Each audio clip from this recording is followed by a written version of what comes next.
like I said, I wish you could be privy to some of the behind-the-scenes conversations, but we'll bring some on air. Sometimes we do bring some on air, but it's always a privilege to learn so much every morning. All right, let's take this ASU story real quickly, and then we'll take some comments and contributions.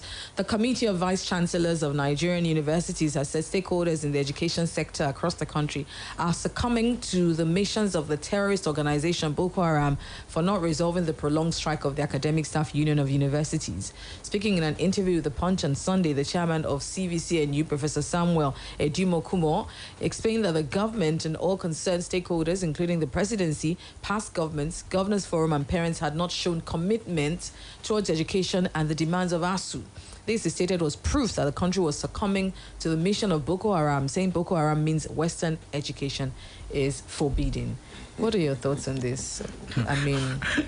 Well, there is nothing far from the truth, in that. But I feel that, the whole ASU issue is becoming quite muddy, really. The way the federal government is going about it, particularly with peddling lies against ASU, just to swing public opinion against the union, is not helping. And also, given the what I would call the reckless statement made by the president of ASU too against state-owned universities, ASU, also made a mess of a whole lot of things. But the fact remains that if this government is serious, and you remember that I think about 3 months ago now, if I'm right, the president said he was giving the Minister of Education 2 weeks. And I was beginning to wonder if the time zone of the president is like the time zone of God.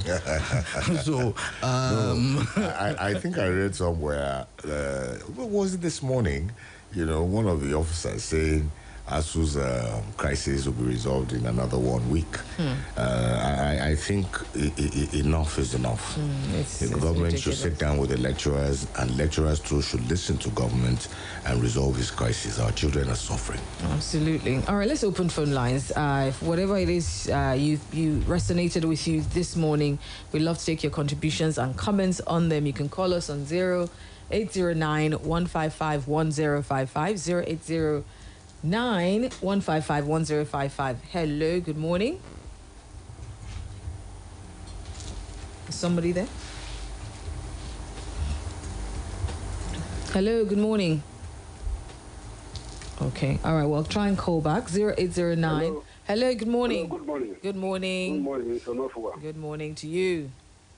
Good morning, Charles. For you. Oh, good morning, Charles. Go ahead. Dr. Barrister, good morning. Oh, good morning, Charlie. On ASU. Plateau is here too. Good morning. Good morning, yeah. On ASU, the government should do everything within and outside its power to make sure our children go back to school, so that they don't turn them to future Boko Haram and bandits. Now, secondly, on the candidates that are parading themselves for election, just like you people are discussing, Nigerians, especially the rural dwellers and the market women, they don't know the reason why they are voting for people. Which ideologies to move the country forward are these people putting forward to us, for us to vote for them? What the average Nigeria on ground now that goes to vote now is they vote for the financial gratification they get at that point of the electionary campaign. That's the reason why many of them feel they go to vote. They don't know the basis of the reason why they are good. And that's why the country is like this. And it does not angle well for the future of the country. So a lot of sensitization has to be done, especially to the rural dwellers and the market women, to know, to vote for people that will give us good ideologies that will move the country forward, and not for immediate financial gratification they will get when they are going to vote. Thank you.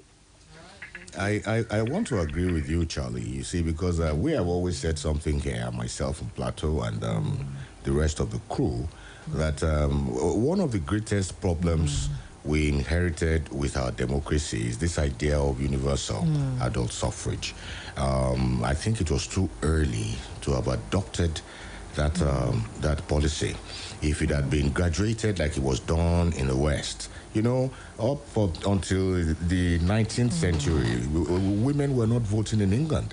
So, and to be a part of the voting public, you needed to be one who owned property and all that. Right. I hope we can still go back to the books. And, but Barrister, even in the West, the same West voted the Trump. Right. Oh, okay. well.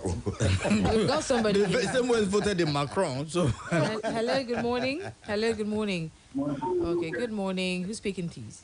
Good morning, my brother. Good morning, party. The two dominant parties, APC and PDP, today they are just performing chairman. Because this doesn't concern the masses. All the masses are telling them is to let the Tinubu and Atiku Obi come out and tell us how can they tackle the problem of insecurity, corruption, the problem of bad economy, and the issue of housing. That's what we need. All this drama doesn't concern us. That's what I say. Let them come out and show us their own map. They are not Mumu again. They are not fool. Enough of this. Enough of this bad governance. Thank you very much. All right, on Facebook, where you can watch us live right now, Raji Afiza Bidemi says, good morning, Ronke and humble men in the studio. On the issue of removing of fuel subsidy, the same subsidy that they crucified and blackmailed people against Jonathan, what this present government at the top cannot do doesn't exist. Please let us use our PVC for those leaders who love Nigeria. Nigeria cannot afford buying fuel at 456 naira per litre. God bless Nigeria. Omar Geshin says, in Sena climes, lecturers in that climb use the outcome of their research to not only improve the revenue of their countries, but also increase the IGR of their immediate constituent university. But come down to our climb, the only research that is adding to school IGR is bread making and pure water products. But ASU believes government should give them almost all the money other sectors are making. If every other sector are thinking of only bread making and pure water production, we wouldn't have had any tangible thing to share. Beyond pure water and bread economy, ASU should begin to think on how to rescue us with their profitable research. Lamentations and strike will not do the magic. They need to give us that quality leadership. And you want that in a situation where where the universities are seriously underfunded. In those Senate claims you mentioned, okay, there is serious funding for research, and where there is serious funding for research, you can be sure that you get quality. An organization that is funding your research knows that what you are going to turn out. Now, in our own climb, what is the condition like? You see, when we are going to let's not compare apples and oranges. But are you going to blame? Is that going to be a blame for just the government abroad? Is it government that is funding research? Is it government that is funding research? But government created that platform that allows these people to access. Seriously, the platform is there. In Nigeria, Barrister. No, listen, the platform is there. They are just not embracing it. Okay. What are the companies doing? Look at Bureau's. Look at the profits that Bureau's is declaring every year. What is it doing with it? So is that the fault? Why would that be the fault of us? Good morning. We've got somebody here. Hello, good morning. Go ahead. Good morning. Good morning. Comrade. Great. Go ahead, comrade, real quickly. Yes, for the Nigeria to foresee that the government is not taking the education very well, like the Boko Haram case, is very good because the issue is going to be what party will always go to how it's budget. So the issue will be valid. If that will push the government to do the needful, let it be so. Thank you very much. All right, thank you. Thank you very much, comrade. Okay, all right, let's take this quickly. Hello, good morning. Hello, good morning. Good morning. What's your name, please?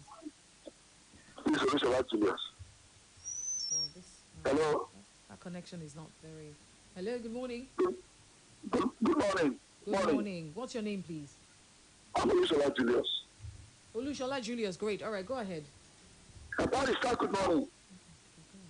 And listen, now, I love the statement that Bola Tinubu is making that PDP should not be reckoned with, and they are more smarter and more intelligent. But I want to remind him that the election is having so many challenges for him to face.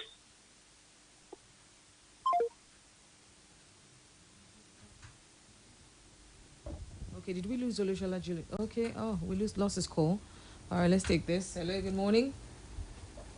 Hello. Hello, good morning.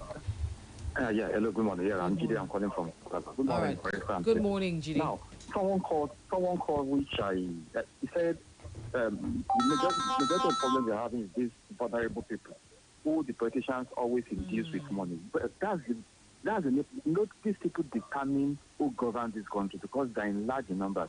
Majority of those so-called elite now, or enlightened people now, they sit at home.